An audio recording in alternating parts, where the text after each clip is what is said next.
Hello, friends. Welcome back to my channel. I'm Elliot, and whether you're a writer, a reader, or just a lover of words, I invite you to stop what you're doing and join me for a page break. If you like what you see today and what you've seen on the channel, please click the subscribe button below. It's in the red box there so that you don't miss out on any of our episodes here on the channel. And you can also follow me on social media, Facebook, Twitter, and Instagram with my social media handles over there. And I'd love to hear from you and talk about books and publishing and everything that goes on in this big book business world that we all love so much. If you're following us on Instagram, be sure that you like what you see, and please leave a comment below if you have any questions or comments or want to give any feedback about what we're talking about or about anything that you've seen on the channel before. And if you're following us on Instagram for the first time, please go over to the YouTube and look for Page Break. Just type in Page Break and you'll find us there. We'd love to have you subscribe and follow along with everything that's going on the channel.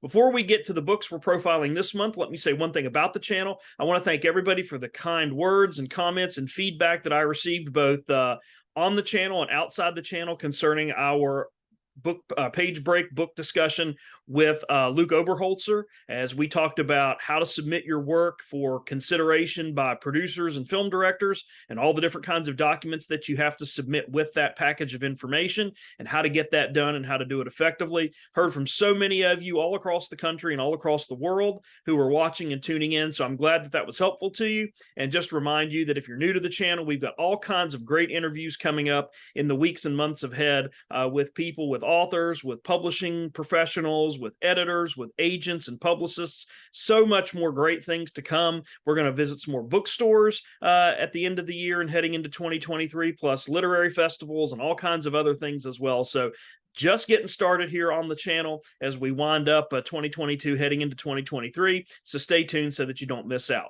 Well, happy October. This is one of my favorite months of the year. The weather has finally started to cool down a little bit. We can get out and do things and not be drowning in our own sweat and suffering from terrible heat and humidity, which I know it's been a long, hot summer for so many of you all across the country. And kids are back in school. It's football season. It's the World Series. NBA is starting if you like sports.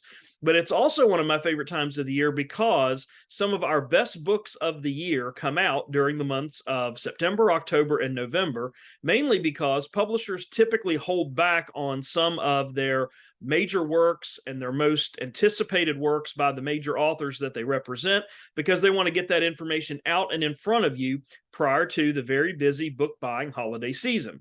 So this being October and this being the month of spooky ghosts and goblins and all kinds of other things related to that, I thought we would profile some really good books that might help you as you finish up the month of October. If you still haven't quite gotten into the spooky holiday season yet, or you're just kind of looking for a jump start or a jolt to get you ready as Trick or Treat is coming up for so many of us later on this month, here is some books that I wanted to recommend to you that I've read recently that fit into that theme of spooky monster stories.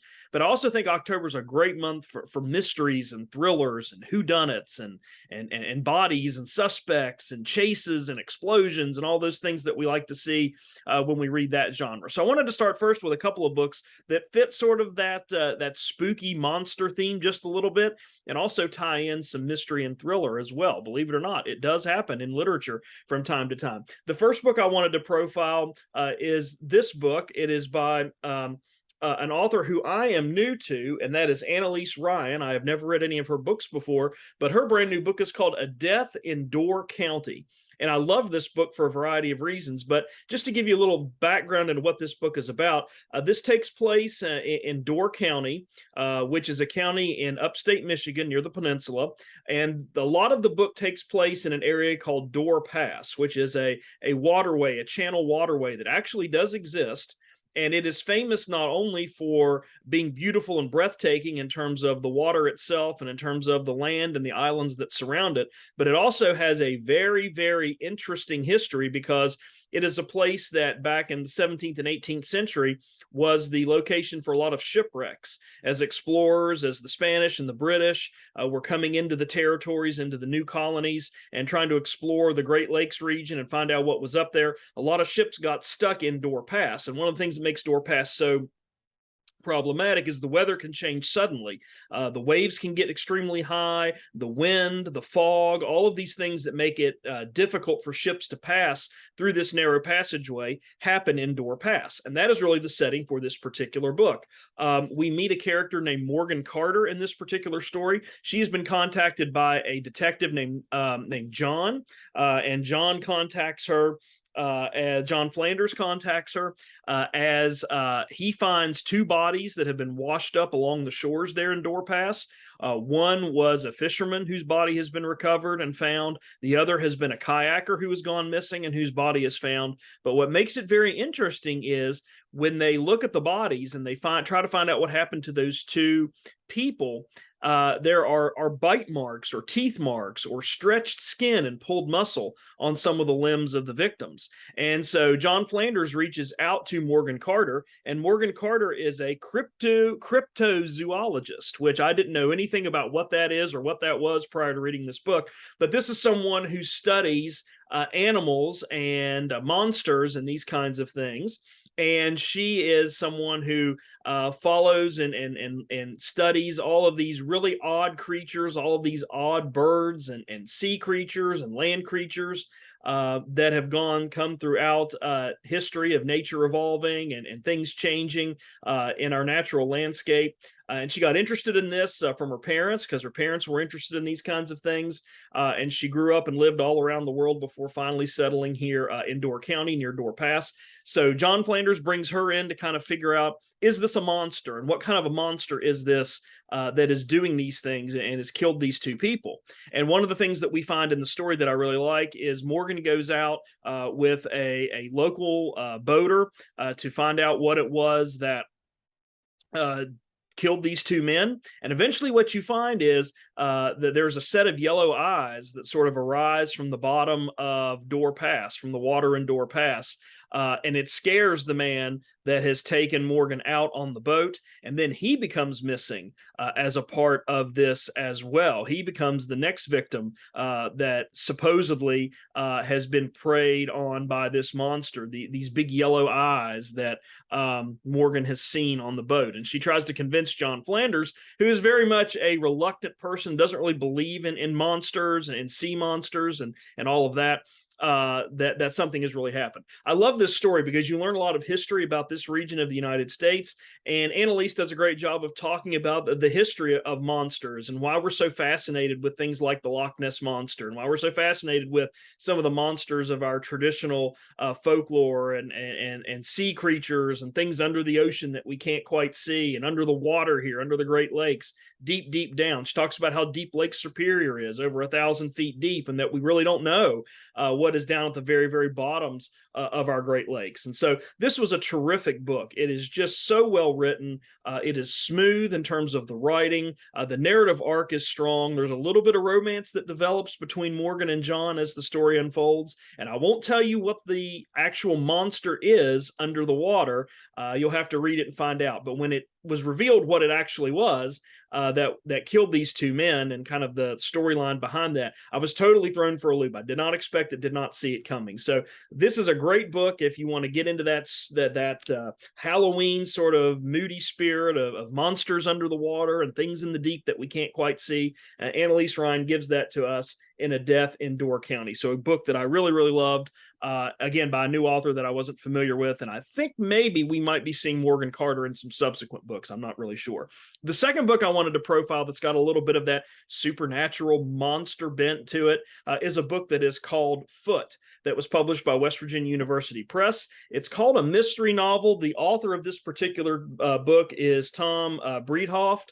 And this is a book that I had just sort of overlooked and saw that it had come out. I'm just going to read the back jacket cover for you so you get a sense of what the book is about. It takes place in Morgantown, West Virginia. I'm from West Virginia originally, so very familiar with Morgantown.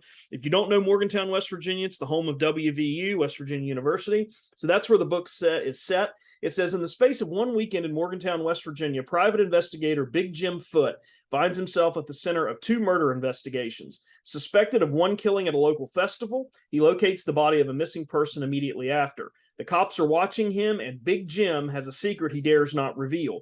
He, that being Big Jim, is a Bigfoot living in plain sight. charged with keeping his people in the surrounding hills from being discovered. And to protect the Bigfoot secret, that he is an actual Bigfoot, he's got to solve both murders and convince himself it wasn't a Bigfoot that pulled the trigger, either himself or another Bigfoot that maybe is inhabiting the area.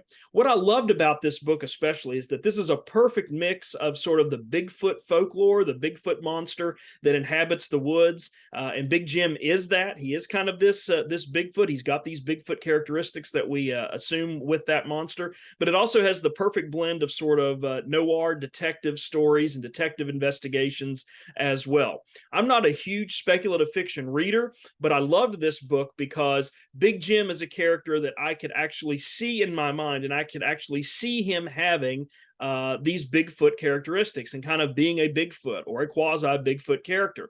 And that presents him with all kinds of obstacles, but it also gives him some advantages as he tries to find out who is committing these murders and why. So it's the perfect mix, just like with Annelise's book, it's the perfect mix of sort of that monster, spooky, speculative story combined with sort of the detective noir story that many of us really like when we're reading mysteries and thrillers. So I loved it. I felt like it was believable. I felt like this was something I could sympathize with Big Jim as he's trying to solve these murders, protect this community that he has kind of sworn himself to protect, but also make sure that he's able to do this in a manner that does not reveal that he is a Bigfoot and not get people upset and worried and panicked and maybe even coming to target him specifically because he is sort of this quasi Bigfoot character. So it's got just enough of that, the spooky Bigfoot monster lore that you'll love, also with the detective fiction as well. It's a great book. West Virginia University Press publishes it. And I'm telling you, West Virginia University Press has published some really, really great books over the last 3 or 4 years.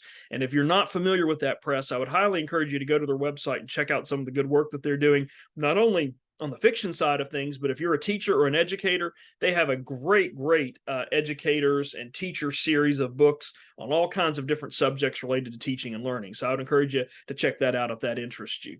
The next book I wanted to focus on that might get you in that Halloween sort of spooky, chills on your spine, chills, hairs on the back of your neck standing up spirit of Halloween is by, I think, the best mystery thriller writer writing today. That is C.J. Box. He is out with his latest book. It's called Treasure State. This is book 6 in his series featuring his female private investigator named Cassie Duell. She is a former cop that has turned private investigator. It's been a couple years since we've seen Cassie Duell in action, as Box has been working feverishly on his Joe Pickett story series. But this book focuses on Cassie Duell as she tries to hunt for a slippery con man who has disappeared somewhere in the Treasure State, which is typically the Wyoming-Montana region. He kind of disappears in both areas, or he's kind of been in both areas, and so she's got to go and try to find out where he is. A wealthy Florida widow has contacted Cassie and has accused this sort of slippery con man from absconding with her fortune, and so Cassie has to go out and find out what's going on here. And she goes to a place called Anaconda, Montana, which is a former copper mining town, which is where she believes, after talking to the Florida widow, that this slippery con man has come to. And then as the case develops and she starts investigating this con man, she sort of thinks that the Florida widow maybe is not telling her everything that she knows about who this is and what kind of relationship that she's having. And then she's also working on this really strange case about a poem that leads to some mystery treasure, some actual mystery treasure that had been buried out in the Montana-Wyoming wilderness decades and decades and decades ago. And there's this rush on to find the treasure. And there's all these people that go out here to try to excavate land and explore the territory to find treasure. And one of her former people from a previous book, Kyle, comes back into the story, and he's on the hunt for the treasure. So he reaches out to Cassie, and Cassie reaches out to him, and they kind of rekindle their friendship and relationship. So a lot going on in this particular book. If you've never read C.J. Box before, that's kind of his MO as a mystery writer. He's got a lot of different plot threads kind of running through all of his books, but everything ties back together again. But I love Cassie Duell. If you've read his Joe Pickett series, she's a very different character from Joe Pickett. She's got some of the same characteristics, sort of that tough, tenacious, sort of everyman quality that Joe has. Cassie has that as well, but Cassie's a little more no nonsense, a little sharper in personality, a little wittier with her tongue than maybe Joe is. But I was so glad to see her come back in Treasure State. It's a terrific book. By one of, I think, our best mystery writer writing today. If you're new to the Cassie Duell story and you haven't read the other books in the series, you can pick this up and read it and enjoy it. And there's enough information about Cassie's past cases and past circumstances that occurred in other books that you won't be left behind. So if you want just a really good sort of old-fashioned mystery thriller with lots of twists and turns and red herrings set in a very rural part of Montana and bleeding over into Wyoming, CJ Box has got you covered with Treasure State. Love that book and would highly recommend it. Another book that I really enjoyed that sort of fits that thriller, that near perfect thriller, a real nail biter. This book had me reading long into the night and not getting much else done but reading it. It's by Alan Eskers and it's called The Stolen Hours. And this is a book about a character named Lila Nash, who is trying to land her dream job as an assistant county prosecutor in the Hennepin County Attorney's Office. She's settling into this new life with a boyfriend that she really loves named Joe Talbert. But that's all changed and stopped when a body is pulled from the Mississippi River, barely alive. And the police believe that the woman's assailant is this really creepy, just odious person named Gavin Spencer, who is just one of the awfulest antagonists and villains that I've read in mystery thriller fiction for a long time. There's nothing about him that's supernatural in any way, but he's just a good old-fashioned psychotic creep that just makes the hairs on the back of your neck stand up every page he is on and everything that he says and everything that he does. So the police think that Gavin Spencer is the perpetrator that has attacked and killed this woman whose body washes up on the Mississippi River. But the evidence is slim. And Gavin has done a very good job of putting enough doubt and covering his tracks enough that it thwarts the investigation. It thwarts local authorities' ability to pin the murder on him. That's where Lila steps in, and she uses her prosecutorial skills and knowledge to find out what ultimately happened to him. And there's a lot more that goes on in this story. Lila's certainly a character who is put in danger very often in this story, and the book kind of dovetails back and forth between a set of circumstances that happened to her in a previous story that very much carries over and bleeds over into this story, which affects her ability to kind of really investigate the case like she should. And then sort of this pirouette that her and Gavin do around the investigation, trying to find out what happened to this woman whose body was pulled from the Mississippi River, is extremely interesting. There's another body that turns up that Gavin Spencer is ultimately responsible for the death there. And so the police have to try to pin that on her, and Lila gets involved. And there's just a lot of great things going on here as well. What I really loved about this was the breakneck pace at which the story was told. You're pulled into the story right from the very first line, the very first page, and it's got a sort of a heart-racing, heart-brace, beat kind of pace and kind of a tone to it that really never lets up until the very last page. And so I have been told by a lot of people to read Alan Eskers, and this is the first book of his that I have really picked up and read. This was a Barnes & Noble mystery and thriller monthly selection, I think in August or September, so I was a little late in picking this up, but it was highly worth it. I really loved it, and I think you're absolutely going to enjoy it. It's extremely intense, very satisfying, and perfect for that October, really spooky man, creepy guy lurking in the background that is targeting people and why he's doing it and for what reason. So I highly recommend The Stolen Hours by Alan Eskers. And then the last book I've read that I would highly recommend is again by another author that I've never read before and I'm new to. His name is Robert Bailey, and this book is called Rich Blood. And this is very much set amongst and around a family who has a lot of money and has a lot of very important secrets that they are trying to keep. The tagline for this book is "Murder is a Family Affair," and certainly that is very much true. I'll just read briefly from the black back blurb here so you can get an idea what this book is about. It says, attorney Jason Rich has made a fortune off other people's bad luck. His billboard slogan, "In an accident, get rich," accosts motorists on highways from Alabama all the way down to Florida. He's an ambulance chaser kind of attorney. He's just one of those kind of people, but he has suffered a divorce. After he's had that divorce in his own stint in rehab, he hits a rough patch, and then his sister Jana is accused of her husband's murder. And her husband's extremely wealthy, has given Jana basically everything that she wants. She has two daughters, one daughter who's very much spoiled and kind of privileged like Jana. The other is more headstrong and down to earth and honest. And so they factor heavily into what happens here. And Jason eventually gets brought in. He reconciles with Jana after some circumstances have pulled them apart. Recently, he agrees to come back and take her case. And that's where the story takes off from there. It is really, really great.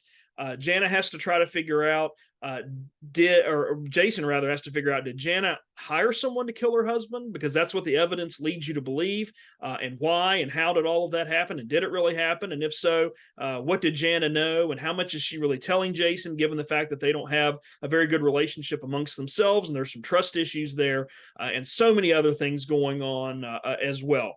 I did think at times this book was a little too long. There were some chapters in there that I felt like could have been left out, or some pages that could have been cut out in some of the chapters. I know that with mysteries and thrillers, you have to kind of let your reader breathe a little bit and kind of catch their breath as you're moving the story forward. But I just felt like there were some things here that could have been left out. There were some conversations and some dialogue and some background story that could have been left out that would not have hampered the story in any way. We didn't necessarily have to know that information in order to understand the characters and their relationships to one another. And I just felt like it would have been better off if that had been left out. But other than that small criticism, it's a terrific book. This is an Amazon book. This is a Thomas and Mercer imprint book, which is kind of their mystery thriller imprint.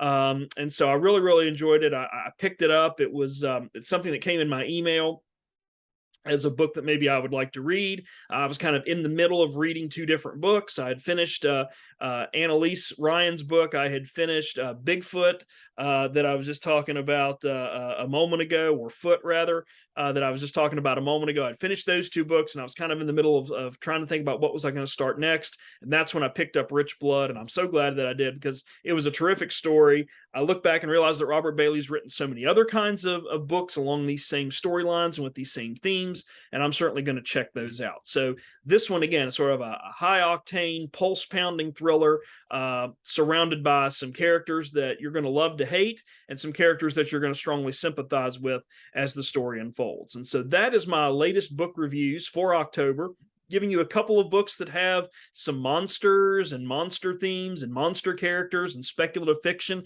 just in time for Halloween, as well as just some good old-fashioned pulse-pounding thrillers where the body counts pile up, the race is on to find out what happened to these victims and who's responsible, and the people that are laced with the responsibility of finding out and trying to catch these people who are doing it. I think those are just perfect books for this time of the month into October as we move into November. But certainly there are so many other great books that are coming out in the months ahead. So whatever genre you like to read, if it's fiction, nonfiction, romance, science fiction, speculative fiction, mystery thriller, whatever it may be, keep a lookout at your local independent bookstore, because the great books are coming fast and furious as we finish up the month of October and we get into early November, and the big push is on for the holiday shopping season, because as we know as readers, books, and signed books especially, make wonderful gifts, and we love to get them, and we love to get them in our Christmas stockings and under the Christmas tree wrapped. And so the rush is on for publishers and authors to get their big books and their most anticipated books out into the bookstores, out into the book space and the book universe, so that you'll read them and buy them for other people for the holidays. So that's going to do it for this episode of Page Break. Again, please subscribe below. Follow me on social media. A lot of great content coming for you in the weeks ahead. We're going to end 2022 with a bang, and I'm really excited to share that with you. So don't miss out anything that's coming up on the channel. Again, if you're watching this on Instagram, like this and comment below, and also go over to YouTube and follow me on social media. Click the subscribe button as well to stay in tune with what's going on the channel. Well, stay well, and see you guys someplace soon, I hope.